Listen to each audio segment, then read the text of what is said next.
Buying your first car is exciting, but potentially stressful and often expensive. So before you get behind the wheel, we have a few tips for you to simplify the process and make sure you get the best bang for your buck. Automotive expert James Bell and Allstate Senior Manager Shelley Frost have the information you need to know to put yourself in the driver's seat.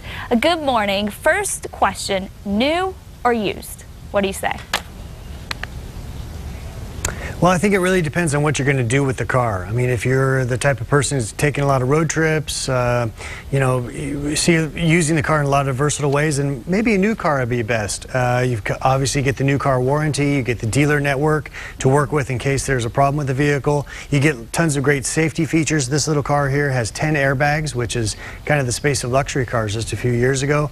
And you get that new car smell, which is obviously very exciting to a lot of people as well. I love that. The flip side on the used cars, well, that you're going to be getting, yeah, we all do. With the used car, you're going to be able to get probably a lower entry price, a price you can negotiate deeper on, and a bigger selection of vehicles. And in regards to your insurance, it can have a big impact as well. Yeah, I was going to ask you about that. As far as insurance goes, what's the differences between the new and the used? So for a new vehicle, you're more likely to have more of the safety features on there, like the airbags that will provide a discount on the insurance policy.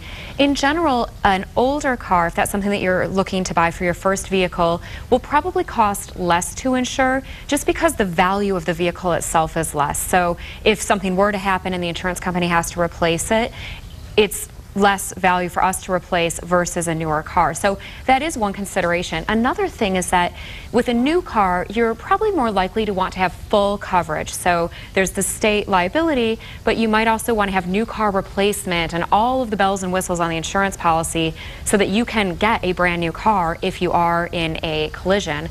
With an older car, the value of the vehicle might not be as high, and you might decide, you know, I want to keep the collision and the liability, but I don't necessarily need the additional comprehensive coverage for theft. And so you can manage the overall price of your insurance policy by the types of coverages you have, by the deductible that you're comfortable spending, and also by a variety of discounts that are out there, which is really important for new car buyers to consider if it's their first time getting an insurance policy. Insurance agents are a wealth of information. Okay, definitely something to check out. Now, James, what do you think, what features in technology do you think are most important in a first car?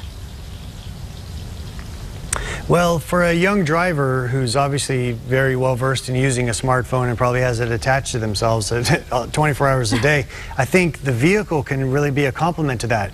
Because for many people right now, it's a bit of a threat. You're not paying as much attention to the road as maybe you should.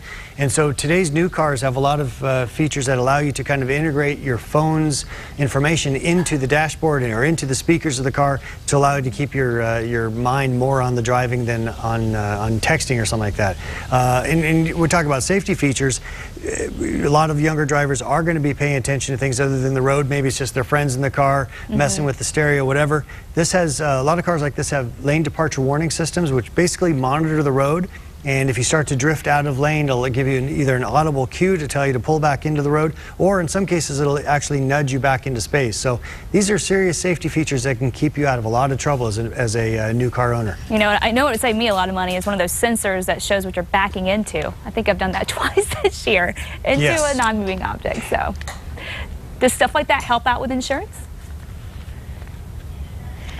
Right now, most companies don't have discounts for the advanced technology features that are coming out, but we're watching to see how those vehicles are doing in terms of their safety records, and over time it will be built into the policies. Okay. For a new car buyer that's thinking about how much on a monthly basis am I going to have to pay for insurance, one thing to keep in mind is start shopping for your insurance when you're shopping for your car, and get quotes on a couple of different models that you're interested in, because the different models, the safer ones, will be more affordable to insure. Larger vehicles might cost more to insure, so you're going to want to know the overall cost of insuring the vehicle over the lifetime that you own it. Okay, and so there are other features that can kind of bring down that insurance cost then. And where can our viewers go for more information on discounts and to get the most out of their first buying experience?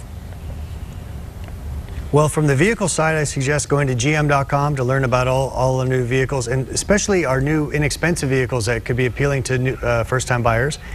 And on insurance side, that's right. You can go to allstate.com. I encourage you to check out the bumper-to-bumper basics and get a good feel for all around what does insurance cover on your new vehicle. All right, thanks so much, Shelley and James.